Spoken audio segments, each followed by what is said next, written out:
Pernahkah kamu mendengar kisah seseorang yang pergi jauh dari rumah, berjalan sendirian, dan akhirnya ditemukan tak lagi bernyawa? Tanpa siapapun yang tahu siapa dia, namanya Randika Alzatria Syaputra, pemuda 28 tahun yang hidupnya sunyi dan kematiannya jauh lebih sunyi lagi. Ketika warga menemukan tubuhnya, mereka mengira ia sedang tidur, namun yang tersisa hanyalah tubuh lemah, kering, dan dingin, serta satu benda kecil di sampingnya. Sebuah surat, ditulis dengan tangan gemetar, dan isi surat itu akan menghantui siapapun yang membacanya. Siapa sebenarnya Randika? Kenapa ia meninggal sendirian di tempat yang bahkan bukan kampung halamannya? Dan apa yang sebenarnya terjadi hingga seorang pemuda Indonesia mati karena kelaparan? Semua jawabannya ada dalam kisah ini. Kisah yang tidak hanya akan membuatmu sedih, tapi juga bertanya, apa sebenarnya arti peduli di negeri ini?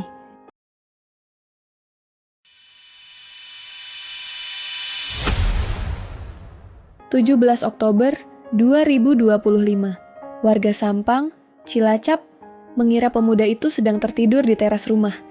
Tapi ketika diperiksa, nafasnya sudah berhenti. Tidak ada tanda kekerasan, tidak ada makanan, tidak ada uang.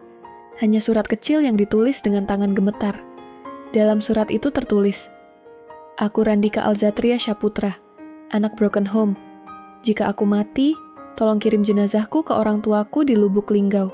Alamat lengkap, nama ayah dan ibu." Semua ia tulis dengan rapi, seolah ia tahu waktunya sudah dekat. Lalu, siapa sebenarnya Randika? Dan kenapa ia harus mati kelaparan? Di negeri yang katanya subur dan makmur ini, kisah Randika dimulai dari Lubuk Linggau, Sumatera Selatan. Ia tumbuh tanpa keluarga utuh. Ayah dan ibunya bercerai saat ia masih kecil. Setelah ayahnya meninggal, rumah keluarga dijual. Dan sejak itu, Randika tidak punya rumah lagi. Hidupnya berpindah-pindah, sendirian, tanpa arah. Tahun 2019, ia sempat terjerat masalah kecil, kasus pencurian motor. Namun 4 tahun kemudian, tahun 2023, ia datang sendiri ke kantor polisi menyerahkan diri. "Ngapo nak nyerah, Dik?" tanya polisi. Randi menjawab pelan, "Saya pengen tenang, Pak. Saya pengen di penjara polisi terdiam. Tidak ada laporan pencurian. Tidak ada bukti. Ia menyerahkan diri hanya karena ingin hidup tenang. Karena di luar sana, ia tak punya tempat untuk pulang." Setelahnya, polisi membawa Randika ke dinas sosial. Kepalanya tertunduk, bajunya lusuh, dan tatapannya kosong. Petugas dinsos masih mengingatnya dengan jelas.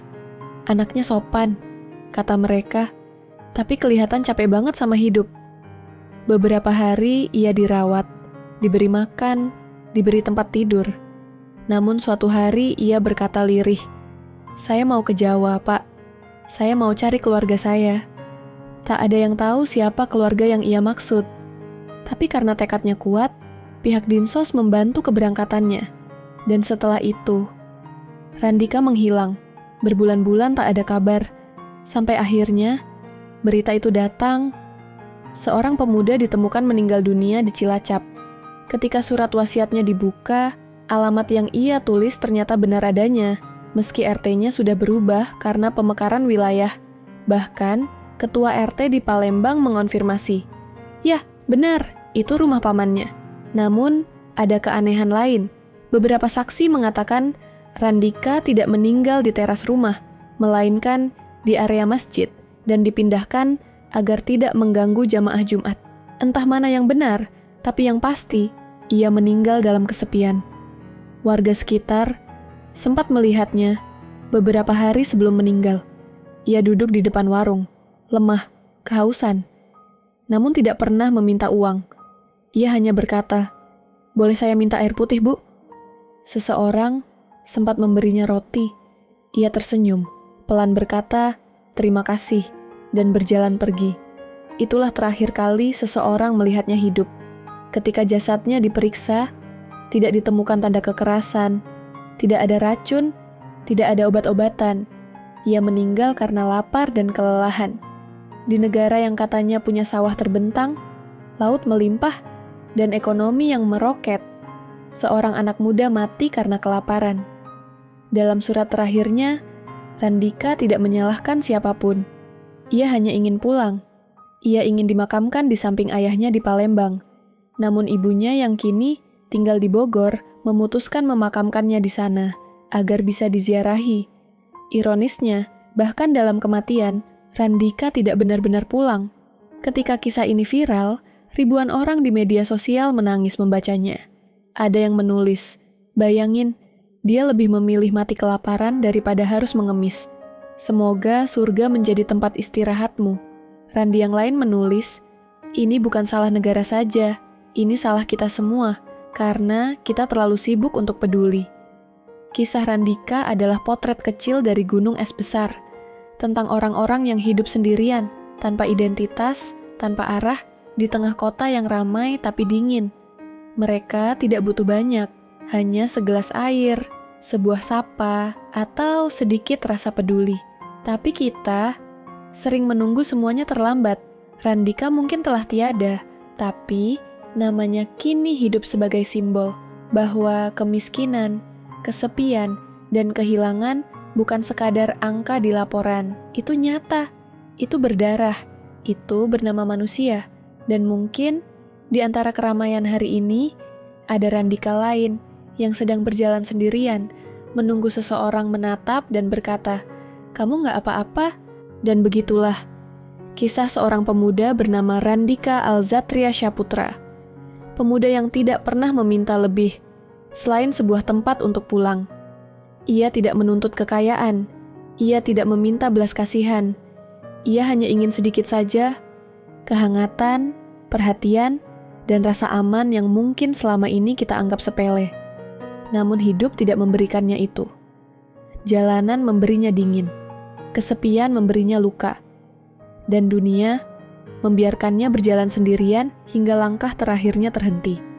Yang paling menyakitkan adalah ini. Randika tidak meninggal karena jahat, bukan karena kriminal, bukan karena ulah siapa-siapa. Ia meninggal karena lapar. Lapar di tanah yang katanya subur. Lapar di negeri yang selalu bangga akan kekayaannya. Lapar di tengah orang-orang yang sibuk, hingga lupa menoleh pada mereka yang paling membutuhkan. Dan kita baru menangis setelah semuanya terlambat. Mungkin Randika sudah pergi, tapi kisahnya bukan sekadar berita. Ini adalah teguran bahwa di balik keramaian kota, di balik tawa yang kita paksakan setiap hari, ada jiwa-jiwa yang rapuh yang hanya butuh sedikit saja uluran tangan. Hari ini, nama Randika menjadi simbol. Simbol bahwa kepedulian bukan soal uang, tapi tentang menengok sekitar dan bertanya pada mereka yang tampak lelah, "Kamu baik-baik saja?" Karena siapa tahu, di antara langkah kita, ada seseorang seperti Randika yang sedang menunggu satu orang saja untuk peduli. Semoga Randika menemukan kedamaian yang tak pernah ia dapatkan semasa hidup. Dan semoga kisah ini membuat kita sedikit lebih manusia.